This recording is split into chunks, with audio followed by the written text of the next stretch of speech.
اسلم کے پاس باپ دادا کی کافی جائیداد تھی جہاں وہ کھیتی باڑی کرتا تھا۔ بیٹے جوان ہوئے تو انہوں نے اسلم پر دباؤ ڈال کر کروڑوں کی زمین کو فروخت کر دیا اور کچھ عرصہ خوب عیاشی کی، جس کو دیکھ کر اسلم خون کے آنسو روتا۔ بیٹوں نے جب سمجھا پیسے ختم ہو گئے تو اسلم کو گھر سے نکال دیا اور وہ رات کو چوکیداری کرنے لگا اور دن کو سڑک پر سو جاتا۔ بیٹوں کو جب پتہ چلا تو وہ اسلم سے تنخواہ لینے کے لیے اسے گھر لے آتے اور پھر نکال دیتے۔ ایک دن بیٹے اسلم سے تنخواہ کے پیسے لینے کے لیے اسے سڑک سے لینے گئے۔ ان کے رونگٹے کھڑے ہو گئے وہاں گندے نالے میں۔ ایک گہری سانس لے کر اس نے اپنی کنالوں پر محیط زمین کو دیکھا تھا۔ اسلم کا وجود کانپ رہا تھا۔ بڑی ہی مشکل سے اس نے اپنے آنسو ضبط کیے تھے۔ سامنے گاؤں کا چودھری کھڑا مونچھوں کو تاؤ دے رہا تھا۔ اس کی نظر تو نہ جانے کتنے سالوں سے اسلم کی اس زمین پر تھی۔ پہلے چودھری کا باپ اسلم کے باپ کے پیچھے پڑا رہا، پھر اس کا بیٹا اسلم کے پیچھے، مگر اسلم اپنے باپ کی طرح ڈٹا رہا۔ بھلے ہی غربت دیکھی، بھوک کاٹی، مگر کبھی بھی چودھری کے سامنے گھٹنے ٹیکنے کا نہ سوچا، نہ ہی ذہن میں اس خیال کو بھی آنے دیا کہ زمین کا چھوٹا ٹکڑا بیچ دیا جائے تو کیا ہوگا، بس تھوڑا ہاتھ ہی سیدھا ہو جائے گا۔ اسلم ان لوگوں میں سے تھا جو پرانی اور روایتی ذہنیت کے مالک ہوتے ہیں۔ اس کا ماننا تھا کہ زمین ہماری اولاد ہے اور میں اپنی اولاد کو کسی قیمت پر بھی نہیں بیچ سکتا۔ اسے صرف یہ زمین کا ایک ٹکڑا نہ لگتا بلکہ اپنے آباء و اجداد کی محنت، لگن اور محبت لگتی تھی۔ بیٹوں کو بھی اس نے یہی سمجھایا تھا کہ جو بھی ہو جائے زمین کو مت بیچنا، یہ کھرا سونا ہے، میں اسی پر کھیتی باڑی کر کے تمہیں پال پوس کر جوان کر چکا ہوں۔ میرے بڑوں نے بھی زمین کے ساتھ وفاداری کی، تم لوگ بھی کرنا اور اسے خود کے لیے استعمال کرنا۔ مگر آج اسلم کپ کپاتے ہوئے ہاتھوں سے اپنے کنالوں پر محیط زمین کے آخری ٹکڑے کو بھی چودھری کے نام کر رہا تھا۔ سائن ہوتے ہی مبارکباد کی آواز گونجی تھی۔ گواہ اسلم اور چودھری صاحب سے مل رہے تھے۔ وہیں اسلم کے 3 بیٹے جو کمزور، بے بس اور بوڑھے باپ کے پیچھے کھڑے تھے، خوشی سے پھولے نہ سمائے۔ بڑی ہی گرم جوشی سے چودھری سے ملے۔ آخر ان کی بات پوری ہو چکی تھی۔ چودھری نے اپنے خاص بندے کو اشارہ کیا اور وہ پیسوں سے بھرا ایک چھوٹا سا بیگ لایا۔ اسلم ہنوز بغیر پلکے جھپکائے سامنے اپنی زمینوں کو دیکھ رہا تھا۔ اسے لگا شاید آج اس کا دل یہیں پھٹ جائے گا۔ تبھی چودھری نے بیگ اسلم کی طرف بڑھایا، مگر اسلم نے دور سے ہی اشارہ کر کے اس بیگ کو اپنے قریب آنے سے روک دیا۔ بوڑھا اسلم، جس کا چہرہ جھریوں زدہ تھا، سر پر سفید ڈھلکی پگڑی تھی اور پرانا میلا سا کرتا جس پر انہی زمینوں کی مٹی لگی تھی، کہنے لگا اس رقم کو میرے پاس مت لاؤ، میں ان پیسوں کو ہاتھ بھی نہیں لگانا چاہتا، یہ مجھ پر حرام ہے۔ آخر آج میں نے اپنے باپ دادا کی خون پسینے کی کمائی، ان کی محبت بیچی ہے۔ اتنا کہہ کر اسلم نے ایک آخری نگاہ زمین پر ڈالی اور بوجھل قدموں سے لڑکھڑاتا ہوا جانے لگا۔ بیٹوں کو اس کی پرواہ نہ تھی، بلکہ انہوں نے تو خوشی خوشی پیسوں کا تھیلا پکڑا اور چودھری سے معذرت کرتے ہوئے بولے، معاف کرنا چودھری صاحب، دراصل ہمارے ابا اب بوڑھے ہو چکے ہیں، کچھ زیادہ ہی سوچتے رہتے ہیں، خیر سے زمین کے مالک ہم تھے اس لیے بیچ دی، آخر زمین ہوتی ہی مشکل وقت میں بیچنے کے لیے ہے۔ بیٹے ہنس ہنس کر دشمنوں سے باتیں کر رہے تھے، جبکہ اسلم سب سن کر ضبط کرتے گھر چلے آیا۔ اسلم کو کچھ سال پہلے کا منظر یاد آنے لگا۔ اسلم 3 سال کا تھا جب وہ اپنے باپ کو روزانہ فجر کے بعد گھر سے نکلتے ہوئے دیکھتا اور پھر سارا دن اس کے والد گھر سے باہر ہی رہا کرتے۔ وہ اکثر ضد کرنے لگتا تو اسلم کے والد اسے اپنے ساتھ لے جایا کرتے اور پھر اسلم کو اپنی گود میں اٹھا کر کنالوں پر محیط دور دور تک پھیلی سرسبز و شاداب زمین کو دکھاتے ہوئے کہتے، بیٹا یہ ساری زمین تمہاری ہے، تم اس کے مالک ہو، مجھ سے پہلے تمہارے دادا اس کے مالک تھے، پھر ان کے بھی ابو اس زمین کے وارث تھے، مگر یہ زمین نسل در نسل ہمارے پاس موجود ہے اور بڑی ہی برکت والی ہے۔ ہم نے اسی پر کھیتی باڑی کر کے سونا اگایا ہے اور آج ہم وہی کھاتے ہیں اور دوسروں کو کھلاتے ہیں۔ ہمارے گھر میں کبھی رزق کی کمی نہیں ہوئی، کیونکہ ہم اس زمین کے ساتھ زیادتی نہیں کر رہے، اسے اپنی اولاد جیسی محبت دیتے ہیں، اس کا خیال رکھتے ہیں اور بدلے میں یہ بھی ہمیں ہماری محبت کا اجر دیتی ہے، تم بھی اس کا یوں ہی خیال رکھنا۔ باپ کی میٹھی باتیں سن کر اسلم کو بھی ان زمینوں سے عجیب سی انسیت ہونے لگی تھی۔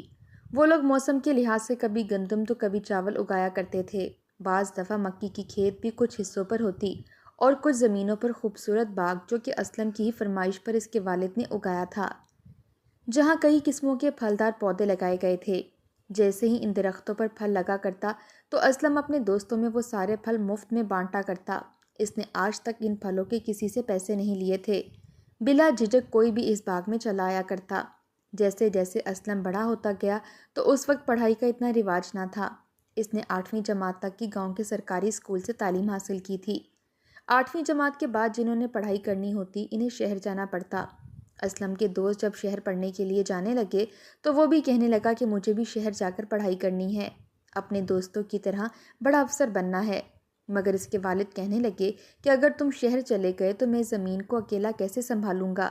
یہ زمین بھی تو تمہاری ہے، اس پر کھیتی باڑی کرو، تم نے جتنا پڑھنا تھا پڑھ لیا، اب اپنی ذمہ داریاں سنبھالو۔ اس وقت پڑھائی کی طرف نہ ہی شوق تھا اور نہ ہی لوگوں کا دھیان، اس لیے اسلم اپنے والد کی بات مان گیا اور پھر زمینداری کے ہنر سیکھنے لگا۔ کس موسم میں کون سی فصل اگانی چاہیے، کون سی کھاد ڈالنی چاہیے، اس طرح کے تمام تر معلومات وہ سیکھنے لگا اور پھر اپنے ابا کے ساتھ مل کر اپنی زمینوں پر کام کرنے لگا۔ ان کی سونا اگلتی زمین دیکھ کر کئی لوگ اس زمین کے پیچھے پڑے تھے۔ بعض دفعہ تو چودھری جیسے لوگ دھمکیاں تک دینے پر اتر آئے، مگر اسلم کا باپ کہنے لگا اگر تم لوگ پورا گاؤں بھی میرے نام کر دو میں اس کے باوجود تم لوگوں کو اپنی زمینیں نہیں دوں گا۔ اسلم بھی اپنے باپ کی طرح ہی سوچ رکھنے والا تھا۔ وہ 19 سال کا تھا جب اس کے والد نے اس کی شادی کروا دی۔ اس کی بیوی بھی بڑی ہی اچھی اور گھر سنبھالنے والی تھی۔ سب کچھ اچھا چل رہا تھا۔ شادی کے 1 سال بعد اسلم کے والد اسے چھوڑ کر اس دنیا سے چلے گئے اور یوں وہ ساری زمین اسلم کے نام ہو گئی۔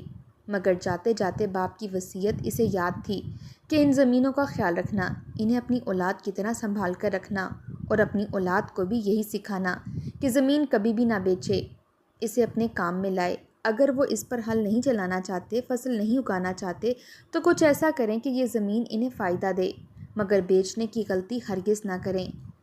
اسلم اس بات پر قائم رہا۔ اللہ تعالیٰ نے سالہ سال اسلم کو 3 بیٹوں سے نوازا تھا۔ تینوں ہی بیٹے اسی سے مشابت رکھتے تھے۔ جیسے جیسے بڑے ہوئے تو اسلم نے انہیں پڑھایا لکھایا۔ گاؤں میں میٹرک تک تعلیم آ چکی تھی۔ میٹرک کرنے کے بعد بڑا بیٹا کہنے لگا میں آگے کی تعلیم حاصل کرنے کے لیے شہر جانا چاہتا ہوں۔ اسلم کو کوئی مسئلہ نہ تھا کیونکہ اب وقت بدل چکا تھا۔ جس کے پاس تعلیم تھی اس کے پاس سب کچھ تھا۔ اس نے بڑے بیٹے کو شہر پڑھنے کے لیے بھیج دیا اور یوں دوسرا اور پھر تیسرا بیٹا بھی شہر چلا گیا۔ شروع میں تو وہ اپنے ماں باپ سے بڑی ہی محبت رکھتے تھے، مگر شہر جانے کے بعد دھیرے دھیرے دوست اور نئی سوچ ملنے کے بعد وہ بدلنے لگے۔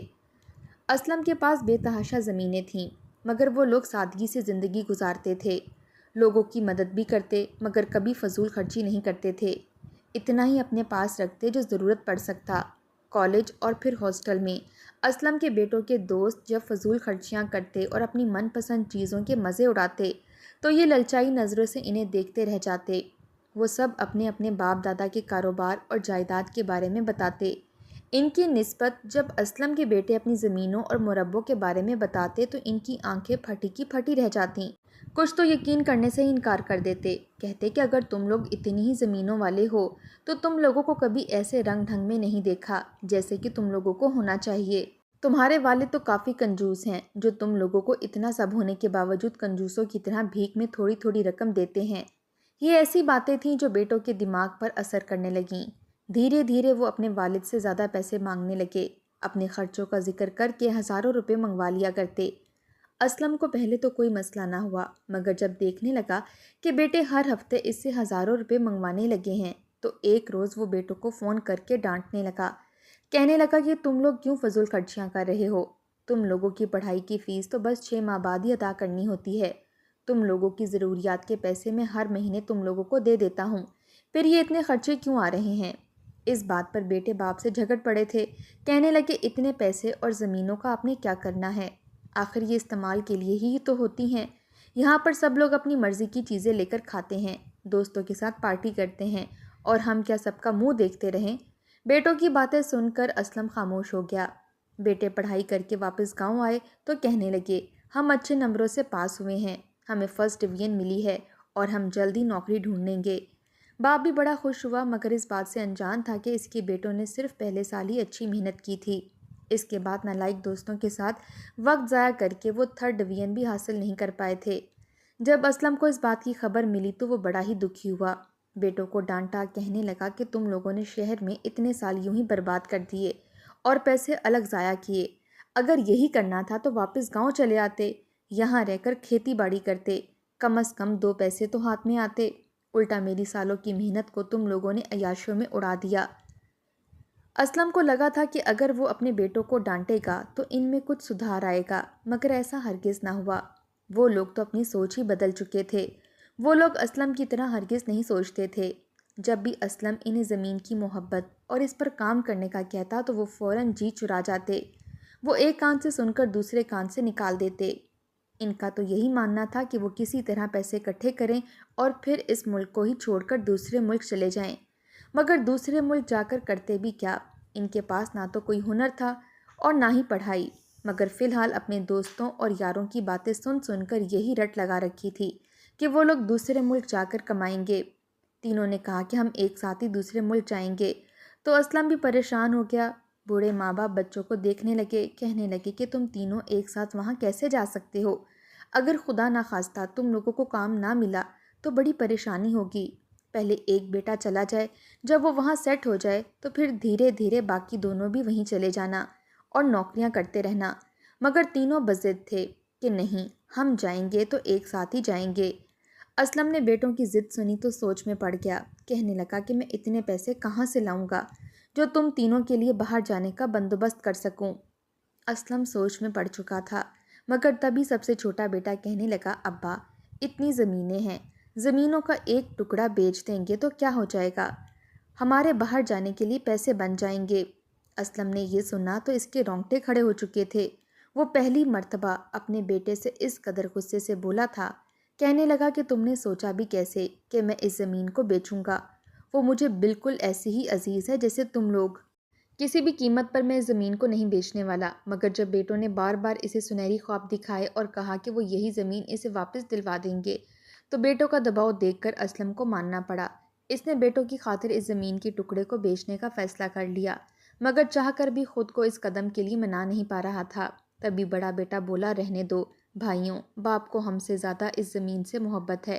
اگر ہم سے محبت ہوتی تو کبھی بھی نہ سوچتا۔ اسلم مجبور ہو چکا تھا بیٹوں کی ایموشنل بلیک میلنگ کے آگے۔ بہرحال اس نتیجے پر پہنچا کہ زمین کا کچھ حصہ بیچ دے گا۔ اس نے کچھ زمین بیچی اور پھر اس سے تینوں بیٹوں کو باہر بھیج دیا۔ تینوں بیٹے بڑے ہی خوش تھے اور یہ کہنے لگے کہ وہ جلد ہی نوکری ڈھونڈ کر انہیں بتائیں گے۔ بیٹے باہر چلے گئے تو اسلم اکیلا ہی زمینوں پر کام کرنے لگا۔ کئی ماہ گزر چکے تھے، بیٹوں سے کوئی رابطہ نہ ہو سکا۔ اسے تو موبائل چلانے کا کچھ خاص پتہ بھی نہ تھا۔ پڑوس کی ارشد سے کہتا، وہی کبھی کبھار اس کی بات اس کے بیٹوں سے کروا دیا کرتا۔ بیٹے کہنے لگے کہ ہماری نوکری تو لگ چکی ہے، لیکن تنخواہ 3 مہینے بعد ملے گی، اس لیے آپ ہمیں ہر مہینے 70,000 روپے بھیج دیا کریں تاکہ ہم اپنا خرچہ پورا کر سکیں۔ یوں ہر مہینے جیسے تیسے اسلم پیسے بھیجنے لگا، مگر جب ویزا ختم ہوا تو تینوں بیٹے واپس آ چکے تھے۔ اچانک بیٹوں کو گھر دیکھ کر اسلم پریشان سا ہو گیا، کہنے لگا کہ تم لوگ واپس کیوں آ گئے؟ کیا کام نہیں ملا؟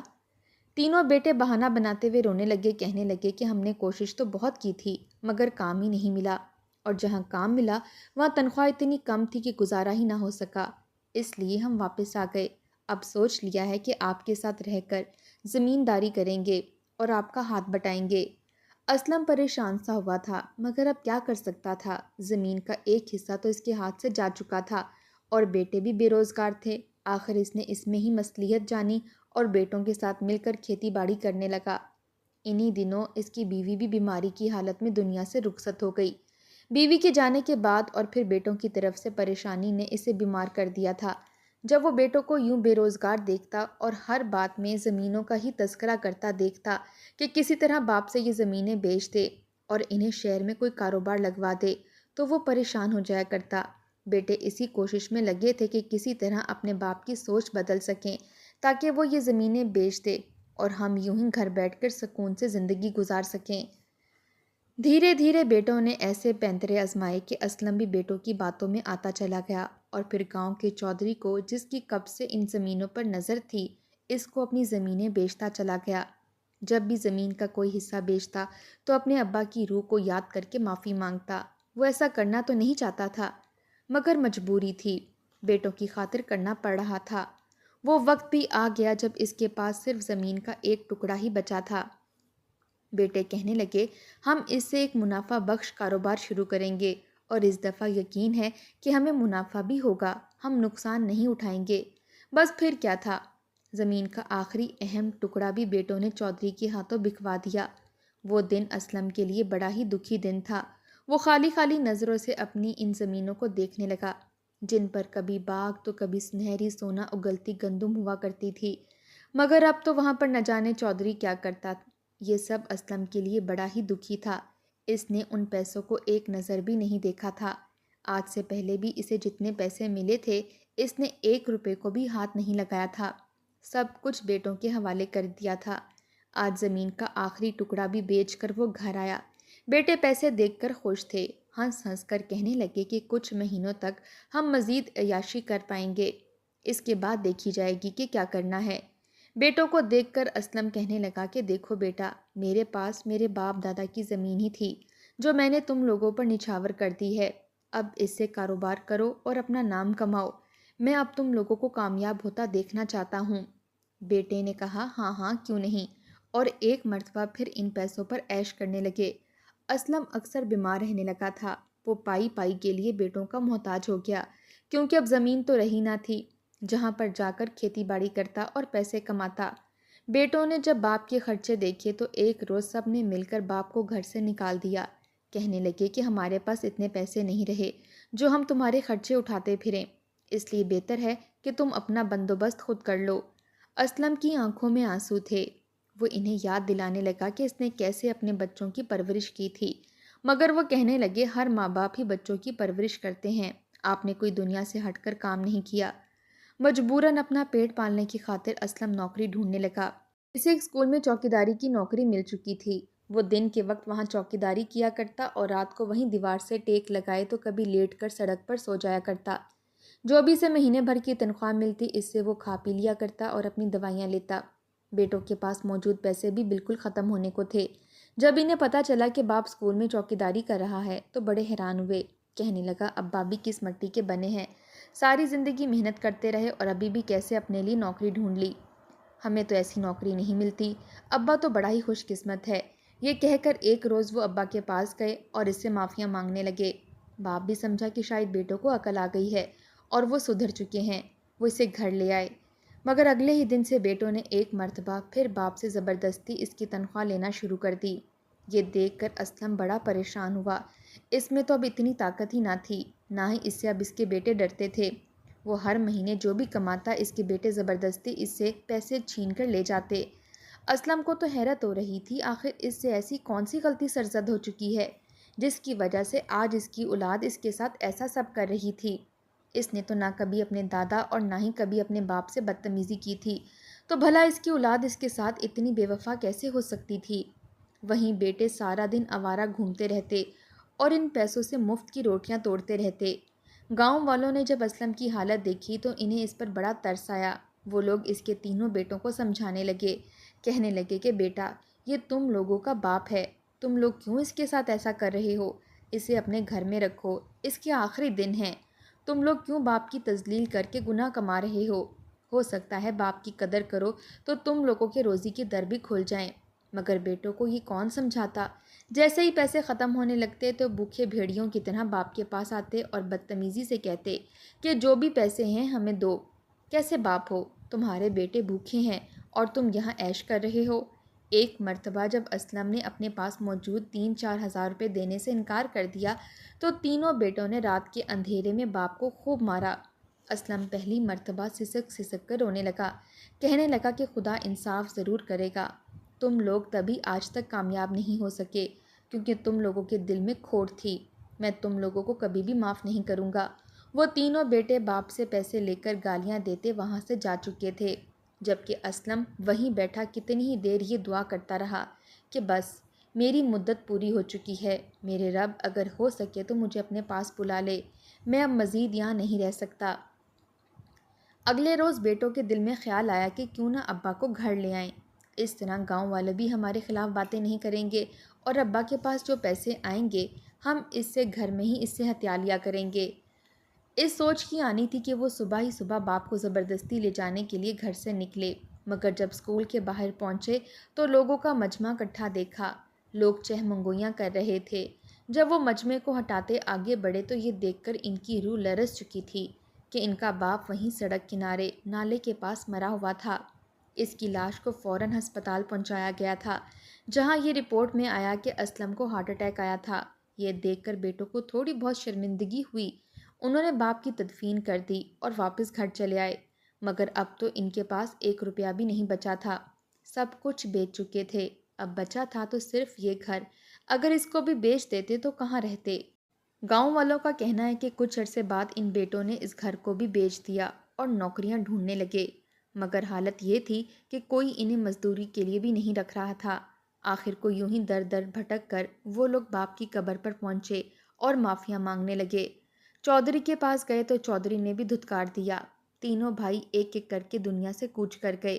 آج بھی لوگ اس کو یاد کرتے ہیں تو ان کی آنکھیں اشک بار ہو جاتی ہیں، جبکہ ہر ایک کے لیے اس کے بیٹوں کے لیے دل سے نفرت ہی نکلتی ہے۔